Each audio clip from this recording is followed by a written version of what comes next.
Hello everybody, welcome to my channel, and those who are new to my channel, please do subscribe my channel. So today we'll read an essay, A Child is Born by Germaine Greer. So Germaine Greer is an Australian writer born on 29 January 1939, and she is a feminist writer, and her famous works include The Female Eunuch, Sex and Destiny, and this particular and many other works. And this particular essay, A Child is Born, is a part of her work Sex and Destiny. So child is born, as you many of you know, a child is born. तो क्या होता है, एक बच्चा जब पैदा होता है, तो उन्होंने पूरा ये ऐसे जो लिखा है, अ चाइल्ड इज़ बॉर्न, एक बच्चा जब पैदा होता है, उसकी जो मदर होती है, वो मदर की मेंटल कंडीशन क्या होती है, उनके दिमाग में क्या क्या चलता रहता है, what are the medical facilities that the mother and the child should get. So this essay is about all these things particularly, and the focus is only on the mother and child and what are the things that are going on in the house. So let's start. So in the starting of her essay, उन्होंने कहा है, in earlier days scientific methods were not there. जो अभी जैसे medical facilities जितनी ladies को मिलती हैं, जो विमेन को मिलती हैं, पहले ज़माने में उतनी मेडिकल फैसिलिटीज़ उतनी नहीं थी, हॉस्पिटल्स नहीं थे, इतने अच्छे डॉक्टर्स नहीं थे, वेल इक्विप्ड मशीनरीज नहीं थी, तो बच्चों को बहुत दिक्कत होती थी ड्यूरिंग द चाइल्ड बर्थ. जैसे इन द सिटीज़ फिर भी हॉस्पिटल्स थे, but if you go to the village side and the little corner side of a place, तो वहाँ पे डॉक्टर्स, हॉस्पिटल्स ये सब बिल्कुल भी अवेलेबल नहीं थे. And due to that the mortality rate of the child was quite bit high. और अगर किसी बच्चे को कुछ प्रॉब्लम हो जाए चाइल्ड बर्थ में, अगर मदर को ब्लड लॉस ज़्यादा हो जाए, तो इन सब चीज़ों में बहुत दिक्कत होती थी, और उससे जो मदर या चाइल्ड, उनकी हेल्थ भी और बहुत हैम्पर करती थी, और इस हद तक वो सीरियस हो जाते थे कि कभी कभी मदर या कभी कभी चाइल्ड की डेथ भी हो जाती थी. So in this essay she is discussing that now at least all the people and all the mothers, they are getting at least a proper health facility, कि अभी mortality rate इतनी नहीं है.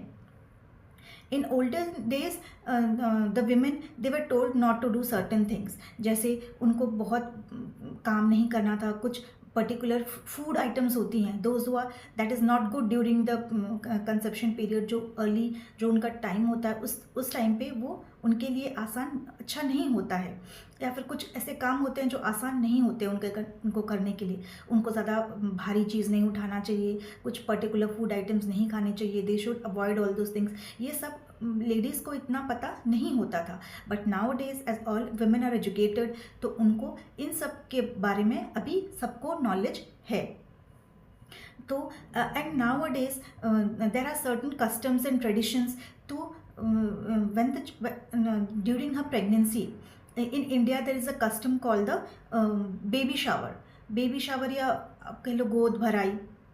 तो वहाँ पे जब जाते हैं, घर पे सारे लोग इन लॉज मिलके, उनके फादर के पेरेंटल साइड से, फिर मदर्स के साइड से, इन लॉज के साइड से, सब मिल के उनके जो ladies, the girl who is pregnant और the woman who is pregnant, उनके लिए एक बेबी शावर उनके लिए रखते हैं. तो जिससे जो वुमेन है उसे फील नहीं होता कि she is not a part of anything, या फिर उसकी खुशी में सब लोग बहुत खुश हैं. और जब एक मदर खुश होती है तो automatically the child inside the वूम, the child is also happy, और उसकी जो ग्रोथ है, उसकी डेवलपमेंट है, वो बहुत अच्छे से होती है. So the mother feels very happy, and it is very important to keep the mother happy. माँ जब एक लेडी जब when she is pregnant, it is very important कि उसे कोई टेंशन ना दी जाए, उसे उसके बच्चे हेल्दी वे में उसका बच्चा ग्रो करे.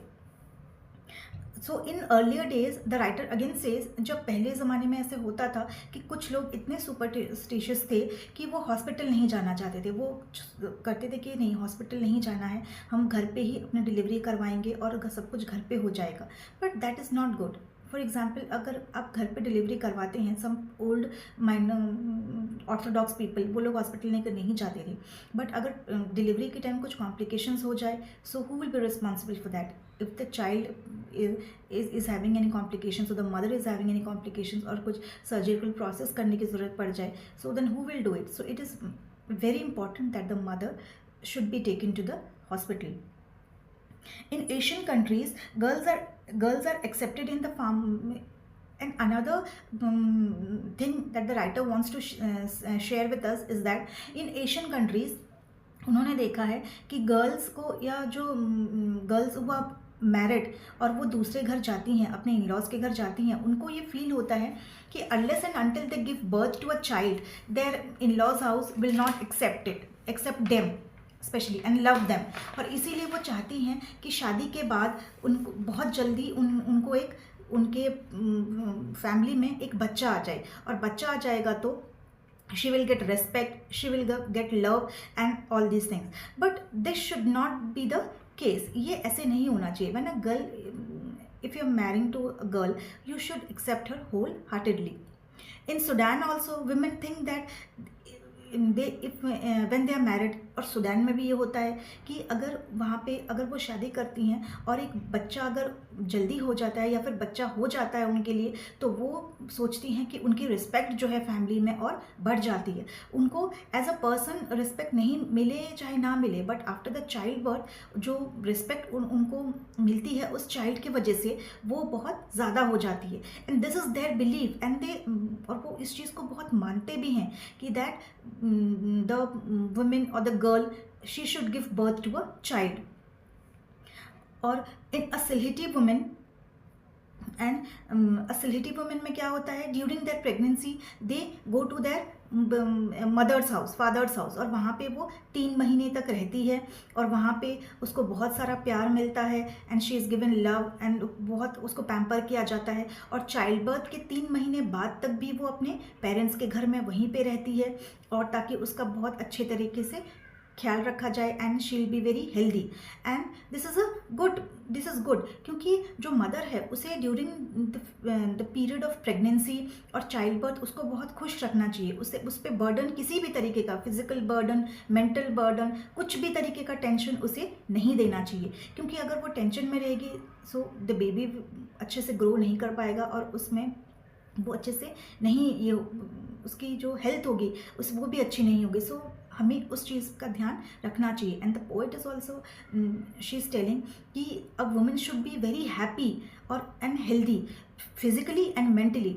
फिजिकल ग्रोथ तो जो है, खाना पीना उसको अच्छे से मिलना चाहिए, बट साथ के साथ उसे उसकी जो मेंटल हेल्थ है that should also be very healthy. उसे किसी तरीके का कोई टेंशन, किसी तरीके का कोई ट्रॉमा कुछ भी नहीं देना चाहिए। She should be always happy, उसे कोई भी टेंशन नहीं देनी चाहिए। और जब वो अपने पेरेंट्स के घर में रहती है, she is very happy and she is taken care of, and ultimately the baby जो आता है वो भी बहुत हेल्दी होता है, और and that is a good thing. And another thing that happens in some most of the cultures and in Indian cultures, that is the naming ceremony.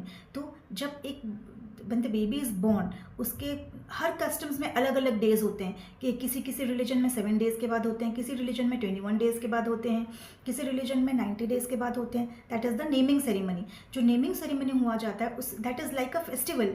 उस घर में उसे एक फेस्टिवल की तरह माना जाता है और बहुत सारे लोग आते हैं, many people, feast is provided with all the delicious food items is made, and उस घर में इतने अच्छे से उस चीज़ को सेलिब्रेट किया जाता है कि all are very happy for the child. So इससे उस मदर को इतनी अच्छी फीलिंग आती है कि all the people they are happy for the mother and the child, और उस बच्चे को ब्लेसिंग्स देने के लिए सारे लोग आए हुए हैं, and all the people they are giving blessings to the child. And that is a very good sign because ultimately the mother feels that कि उसने जो पैदा किया है बच्चे को, वो उसने अकेले तो फिजिकल पेन जो है उसने तो किया है, बट इमोशनली एंड उसके सारी फैमिली उसके साथ है, और वो सब उनके जो जर्नी है, जो मदर और जो चाइल्ड, जो न्यू बॉर्न की जो जर्नी है, उसकी जर्नी के साथ में उसे ब्लेसिंग्स देने के लिए सब कोई आए हैं, and all the people are showering love and blessings to the mother and the child, and ultimately the mother feels very happy, and this is a good thing। और इससे जो mother and child है, जो family की bonding है, वो और भी बहुत close आ जाते हैं वो। and in some customs a garland of garlic and turmeric is made। उसमें क्या होता है, जो गार्लिक और टर्मरिक की एक गार्लैंड बनाई जाती है और उसे उस बेबी को पहनाया जाता है ताकि उस बेबी को किसी की भी नज़र ना लगे। So these are the customs which old grandmothers have made, and it is for the betterment of the child. उनमें कुछ ऐसा नहीं था कि वो ये पुराने ख्याल की चीज़ें हैं, नहीं ये करनी चाहिए, बट वो एक विश्वास के साथ उन सब चीज़ों को करते हैं और वो इंजॉय करते हैं, ताकि जो उनकी फैमिली है, उनका बच्चा है, उसकी जो मदर है, सब सेफ रहें. एंड इन बांग्लादेशीज वुमेन, उनमें जो कल्चर है in the some of the Bangladeshi families, वो उन घरों में जो विमेन होती हैं सब इकट्ठे एक साथ रहती हैं वहाँ पे, जैसे the in laws and the all the people, mother-in-law, father-in-law, and all the brothers and their wives, they all live together in one house, and one woman is responsible for cooking the meals. और वो क्या करती है, वो घर के सारे बच्चों को ब्रेकफास्ट खिलाती है, लंच खिलाती है. वो ये नहीं बोलती कि that is not my child, तो मैं नहीं खिलाऊंगी, वो मेरा बच्चा नहीं है तो मैं उसके लिए नहीं करूँगी. No, one women is responsible for cooking meals, और वो घर के सारे बच्चों को खाना खिलाती है. And then the other woman, she is responsible for the taking the children to have a bath. वो क्या करती है, वो घर पे या फिर पॉन्ड में लेकर जाती है, उन सारे बच्चों को नहलाती है, उनको कपड़े पहनाती है, उनके कपड़े धोती है, and she'll do all these things of all the children. वो ये नहीं कहती कि मेरा बच्चा नहीं है तो मैं नहीं करूँगी. And at night all the children, they will have meal from one woman, and at the sleeping time, जब उनका सोने का वक्त होता है, they go to their mothers. So this is a very unique concept. तो इसमें क्या होता है, बच्चे को ये फील नहीं होता कि मेरी मम्मी ही मेरा सारा काम कर रही है, और उनको मदर की लव अफेक्शन जो है घर के जितने विमेन हैं सबसे ये चीज़ मिलती है. एंड इस तरीके से उनका लव भी ग्रो होता है और उनका बॉन्ड बहुत स्ट्रांग हो जाता है. And the women also, they are not at all selfish. They treat all the children equally, और उनका जो प्यार है वो हर बच्चे में इक्वली, वो सबको इक्वली प्यार करती हैं. And again at last the जो पोएट है, again she is coming back to child birth, and she is telling that nowadays doctors are adopting all the methods, modern methods, and traditional some of the traditional methods for childbirth, and that is a good thing. और इन सब चीज़ों को मिला के जो output निकलता है, that is very good, and the women and everybody, they should be given equal love and affection from their families, and the doctor also, they should take help, they should keep on their best. उनको अपना best देना चाहिए कि कोई भी बच्चे की death ना हो, या फिर कोई भी जो मदर है, जो मदर है जो न्यू बॉर्न को बर्थ दे रही है, उनको भी कोई भी तकलीफ नहीं होनी चाहिए.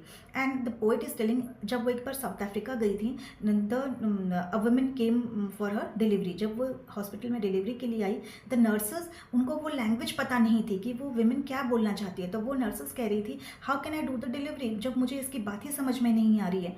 और उस टाइम हॉस्पिटल में इलेक्ट्रिसिटी भी नहीं था, एंड तो वो सीन जो था वो बहुत क्योटिक हो गया था. So the poet here wants to tell कि चाहे किसी भी रिलीजन का हो, कहीं के भी, किसी का भी हो, मतलब जो चीज़ अगर कोई विमेन आपके पास आ रही है एंड दिस क्रिटिकल सिचुएशन कि जो उसके भी डिलीवरी होने वाली है, उसको बहुत पेन हो रहा है, then all the hospital nurses, the staff, however it may be, वो ये आप मत देखो कि मुझे ये नहीं आता, मुझे वो नहीं आता. You should involve in that duty to in that child birth. आपका काम है एक बच्चे को अच्छे से इस दुनिया में लाना, and you should do your duty. उस टाइम पे आपको ये नहीं सोचना चाहिए कि ये मेरा काम तो नहीं था, वो मेरा काम तो नहीं था. आपको अपने काम, वो चाहे आपका काम हो चाहे ना हो, आपको उस विमेन को देखना चाहिए जो इतने पेन में है, इतने लेबर में है, और आपको उसकी जितनी हो सके मदद करनी चाहिए. In what ever way you can help her, क्योंकि एक एक मिनट जो होता है उस वुमेन के लिए बहुत क्रूशल होता है, और एक एक मिनट में उसकी लाइफ चेंज हो सकती है. And the last, what the author wants to say is, nowadays we should have all the facilities and all the modern amenities, ताकि जो बच्चा है और जो मदर है उनको कोई भी तकलीफ ना हो, और पहले से ही, डिलीवरी के पहले से ही, on the starting of conception, जब वो कंसीव करती है, उस मदर को एक प्रॉपर डॉक्टर के पास जाना चाहिए, मेडिसिन लेनी चाहिए, कंसल्ट करना चाहिए एक डॉक्टर को, और उसकी डिलीवरी से पहले ही everything should be ready, so that the mother and child both are happy and healthy. So this is the end of the essay. I hope आपको ऐसे समझ में आई हो, and please do subscribe my channel. Thank you.